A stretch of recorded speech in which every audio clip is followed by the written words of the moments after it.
Mini episode 1844 of the FDH Lounge is brought to you by Sportsology, delivering unconventional columns and webcasts about sports, TV, music, movies, and more. Follow them on the web at sportsology.com. The FDH Lounge. You want to schedule your life around it. A long time ago, on a gloomy, wet Cleveland spring night, two men stand alone amidst the late-night drizzle. Their voices echo across the vacant station parking lot as they debate the merits of the great American radio show that have been missing for far too long. On that night, an idea was born. That idea became the FDH Lounge.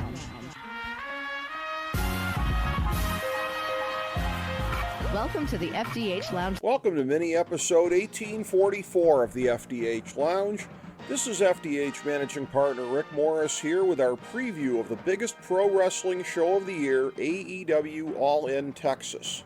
Of course, WrestleMania 41 was on a bigger scale, but that one is branded as sports entertainment. Here's our top 5 notes of interest about the stadium show from Globe Life Field in Arlington, Texas, on Saturday, July 12th at 3 p.m. Eastern on pay-per-view. Number 5. It's the latest incarnation of one of the most unique events in pro wrestling history.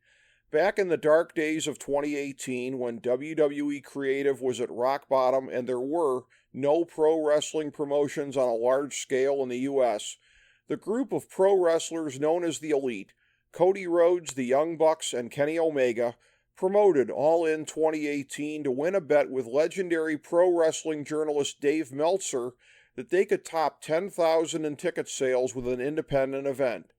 All In not only did that, but it served as proof of concept to billionaire pro wrestling fan Tony Khan, who months later signed these wrestlers as part of the core of All Elite Wrestling, which launched in 2019. The rights to All In were owned by Ring of Honor Wrestling, which the Elite left behind when they signed with AEW, so the biggest shows of the first few years of AEW went under the banner of All Out. And then, in 2023, after his purchase of ROH, Tony Khan announced the return of All In, which was promoted as a gigantic outdoor show at Wembley Stadium in 2023 and 2024. This year it comes to the Metroplex area, which is best known in wrestling lore as the home of the legendary Von Erichs of the 1980s. Number 4. It's definitely the centerpiece of the AEW year in a way that WrestleMania centers the WWE calendar. The main event is the culmination of the Death Riders storyline dating back to last fall, when Jon Moxley and what had been the Blackpool Combat Club took a darker turn, staging a takeover attempt of the company to oppose what they considered to be a wave of complacency. Frankly, although it's had more grotesque moments of shock than most modern storylines, it's still underachieved as a strong focal point for the company, frequently serving as the weakest part of pay-per-views since its inception. However, it has regained a bit of steam in recent months as the Riders aligned with company executive vice presidents the Young Bucks, and fans have been a little bit more forgiving with the finish line in sight. The finals of the men's Owen Hart Cup between Hangman Adam Page and Will Ospreay were meant to signal that the company was sending in its biggest gun after Moxley, no matter who emerged on top in this battle of megastars. In the end, it was Page, who will reprise his brutal Texas death match with Moxley from Revolution 2023 in order to win the AEW World title and free it from Moxley's briefcase, where it has lingered for some odd reason since last October. Number 3, we often say that the strength of a card can be measured in the quality and quantity of matches that could be plausible semi-main events, and All In over-delivers in that manner. There are 3 matches that would be worthy of the semi-main event designation, and 2 could even be called co-main events, a phrase that is admittedly thrown around too loosely, but obviously applies here. The first is a unification match for, fittingly, the new unified title between the Continental Champion Kazuchika Okada and the International Champion Kenny Omega. Back in the mid to late 2010s, Okada and Omega had a 4-match series in New Japan Pro Wrestling for their top title, the IWGP Championship that was regarded as one of the best ever, and that rivalry, along with the entire Bullet Club elite group in New Japan, created enough interest in North America that it was a bit of a precursor to the original All In, which again was a precursor to the creation of AEW. Everything comes full circle in this match with enormous pressure to live up to the old days and stakes to match. The second match is also champion versus champion, and although it's not title versus title, it's still on a short list of the biggest women's matches in history. AEW Women's World Champion Timeless Toni Storm is about 2 years into a character redefinition that has her channeling a film starlet from the black and white movie days, and this character is as big as anything we've seen outside of the Man Becky Lynch and Becky's mid to late 2010s WWE rival, the Boss Sasha Banks. Well, Ms. Banks, now more than 2 years into a redefinition as the CEO, Mercedes Moné, holds the TBS title in AEW and is on a 14-month undefeated streak in the promotion, whilst also collecting other titles worldwide. Each woman has been built into a giant, with their paths never crossing until Moné won the Women's Owen Hart Cup to become the challenger for the AEW World title at All In. These are two incredible characters and workers, and both have been built so strongly that there's almost a Hulk Hogan Ultimate Warrior vibe where it's hard to imagine either being booked to lose.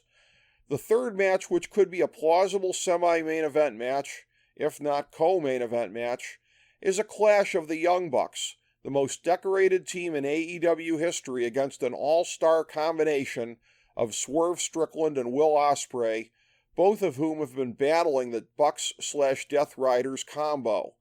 It's a rare negative stipulation on the match, with the winners gaining nothing except the satisfaction of really sticking it to the losers.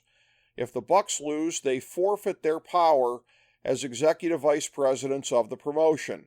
If Swerve and Ospreay lose, they forfeit the rights to challenge for the AEW World title for the next calendar year, right in the prime of their careers. Some of the intrigue here will surround the fallout of the match and whether or not Tony Khan has booked himself into a corner, especially if Swerve and Ospreay lose. Number 2. Even once you get past the top of the card, there's fantastic intrigue and action attached to the other matches.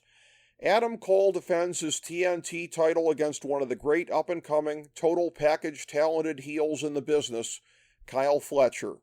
The Hurt Syndicate, who admittedly have been booked too strongly as invincible heels who don't sell at all, will defend their World Tag Team titles against two teams who might struggle against them individually but could steal the win, and the titles from each other, Jet Speed and the Patriarchy. And the men and women will each have a casino gauntlet match, in which wrestlers come out at different intervals as in a regular gauntlet match, but where the match will end whenever a pinfall is scored by anyone, which always ensures that not everyone eligible for the match makes it to the ring. Each of these two matches will award a World Championship opportunity to the winner. For the men, the first two entrants are Mark Briscoe and MJF, which will ensure fireworks at the outset between two complete opposite characters and excellent workers. Look for rising megastar Darby Allin to make his return from his successful climb of Mount Everest in this match, alongside his legendary mentor Sting. Also, based on the tease on Dynamite, look for the Ops to defend their World Trios titles against former title holders the Death Riders with their special friend from New Japan, Gabe Kidd. Number 1.